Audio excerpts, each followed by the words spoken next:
Hey guys, welcome to my channel, Realm of Ori. In this video, we will continue with Volume 16, Chapter 2, Interviews, Part 9. And before we start, this video contains spoilers from the Tensura Light Novel. And by the way guys, please don't forget to subscribe to my channel and click on the bell icon to get notifications for upcoming videos. So without further ado, let's get into the video. Zegion came next and took Apito's place. Zegion was polite and didn't sit on the couch. Instead, he sat on a wooden chair. He was clearly the strongest individual in the labyrinth, but he was still very thoughtful. I thought it was very careful of him to be careful not to damage the leather of the couch with his exoskeleton. Aside from that, Zegion's performance had been great. Even before he woke up, Zegion was as powerful as Diablo. He was much stronger than the other 12 Guardian Lords, and he seemed to have gotten even stronger since then. From his battle records, archives, it looked like he had kicked Dino's ass while hiding how strong he was. What a frightening kid. It's good that this guy is on our side, to be honest. Zegion, this time you've done a great job. I don't know what would have happened if you hadn't woken up in time. You're flattering me. Even the time I woke up was based on Rimuru-sama's calculations, wasn't it? No, I knew Dino was suspicious, but I didn't think he would act at the worst time. Oh, that makes sense. I got up because I knew that was going to happen. I told you I didn't see that coming. Speaking of which, I simply assumed Velgrund wouldn't come right over here. No, that's not true, I was aware of her existence. If I didn't have my executives with me, I wouldn't have run off to talk to the Emperor in person. During the whole war, I didn't have a single good plan, so we were lucky to win. But Zegion seemed to want to credit me for everything, no matter what I said. I gave up early on. No matter what, I'm glad you were there. No, I'm really not much.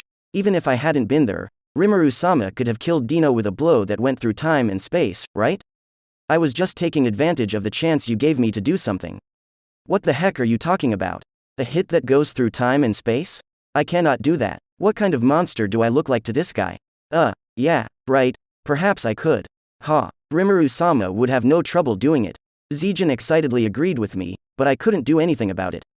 This was more than just a deep level of respect, and I felt like he was looking at me as if I were a god. It was all in my head, though, because Zegion has compound eyes. I regained my composure and went on with my interview with Zegion. I asked Zegion himself what he thought about the fight with Dino, and he told me. I thought that Dino had been able to get away, but it seems that wasn't the case. Zegion said instead that he had carved a curse into Dino to stop him from running away. It was a horrible thing that decided whether or not the person who carried it would live or die. To be able to do anything like that at all. Just how much had Zegion evolved? Name: Zegion. Existence value 4,988,856. Race: Divine Insect. Greater Chaos Spirit. Water Spirit Insect. Blessing: Rimuru's Blessing. Title: Mist Lord. Magic: Water Spirit Magic.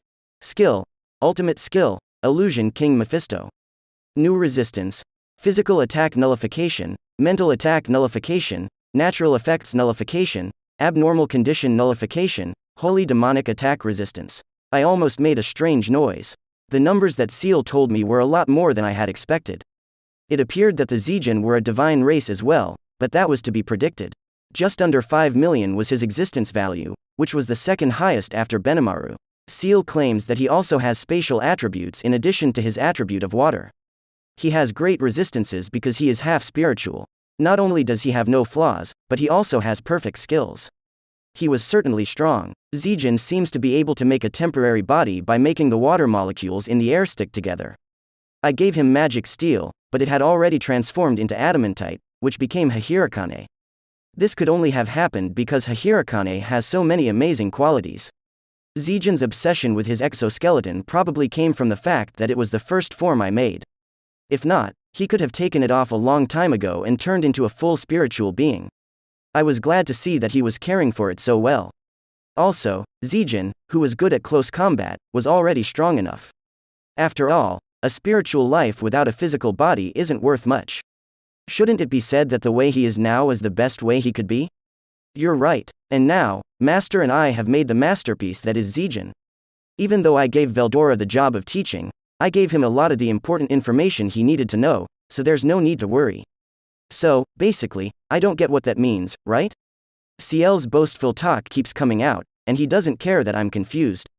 Since Zegion has control over the water element, he is very strong whenever water is around. Zegion can therefore use any location on this planet as a battlefield to his advantage because the atmosphere of the world is also dense with water. Also, the bodies of most living things are mostly made up of water. Because he can control that water, it's easy to see how dangerous Zegion is. For example, the human body is about 65% water, so it would be dangerous to be mean to Zegion. But this is just the beginning of how dangerous Zegion is. Zegion's ultimate skill, Illusion King Mephisto, includes Thought Acceleration, Demon Lord Hockey, Universal Perception, Spacetime Manipulation, Water and Lightning Domination, All of Creation, Multidimensional Barrier, Mental Control, and World of Illusion. It had a lot of dangerous skills, but none of them were the one that had given Dino the curse. Dream's End was the name of that technique. In other words, Zegion was the one who came up with the idea for the engraved curse. Even Yuki's anti-skill might not be able to stop this move. It would take a very strong will to fight against it, but it would still be hard to beat Zegion. After all, Dream's End was a combination of 3 powers: mental control, water and lightning domination, and World of Illusion. With World of Illusion, Zegion was able to make situations that worked to his advantage, and in those places, he was almost unbeatable. World system skills are the name for these kinds of skills, and they are very rare. I don't even have one, so it makes sense that they are so strong. Do you want me to make one? I didn't know what to say, so I pretended I hadn't heard the question. Whatever the case, we were discussing Dream's End. If the target didn't do what the caster wanted, this technique could kill them right away. But because there were no limits on what the target could do, it could still move around pretty freely. In this case, Dino was free to act as he pleased as long as he didn't go against Zegion's wishes. So, how do you put the curse into effect? Yes, it's not something I do, but it happens automatically whenever Dino does a certain thing. Zegion's curse was the kind that happened on its own and didn't need to be managed. The person who casts it, Zegion, will know about it once it is used, but he won't know about it otherwise. The key to turning it on was what Dino did, which was to look at my companions with killing intent. The curse would hit him as soon as he decided to kill someone. Even if you were a spiritual life form, you couldn't get away from this curse. But since Dino's actions were the only way to make the curse work, it wouldn't work if he shot at someone he didn't know was one of our friends. He couldn't possibly know the faces of everyone in our town, so I couldn't say it was totally safe. But since attacking the town without reason was thought to be murder, this curse was enough to keep Dino away. How could a terrifying restriction be put on Dino, who had an ultimate skill? Excellent work, Zegion. Any way to lessen a threat is good. I appreciate your kind words. Even though I'm still new, Rimuru-sama's praise makes me happy and gives me a boost of energy. This was also true of Cherries, Geld, and Sue. I think Beretta, too. Thinking about it this way, there were a lot of serious guys in our group, but Geld and Zegion were especially so. All of these talents getting better was a real threat, since they were not easily satisfied by their work. I hope that they will keep doing their best with pride and not become complacent. Anyway, I now knew that Illusion King Mephisto was a terrific ultimate skill. Dino shouldn't be able to get out of the curse, but there are no absolutes in this world, and it might be easy to break the curse with some unknown power. But Zegion's reputation would not be hurt even if that happened. In that situation, the only honest thing to do would be to compliment the opponent. In all honesty, Zegion was very good at everything. This time, he took advantage of Dino's death to do a move. Zegion was a scary opponent because of how well he could judge things. Just having good skills wasn't enough. The real threat is being able to use them well. Zegion was the only combat specialist in this regard, and he was also the best candidate for using his skills. The two went well together. Most people play to their strengths to get skills, but Zegion got skills by getting rid of his weaknesses. He was skilled and flexible with his abilities. Brilliant. Nothing else could be said.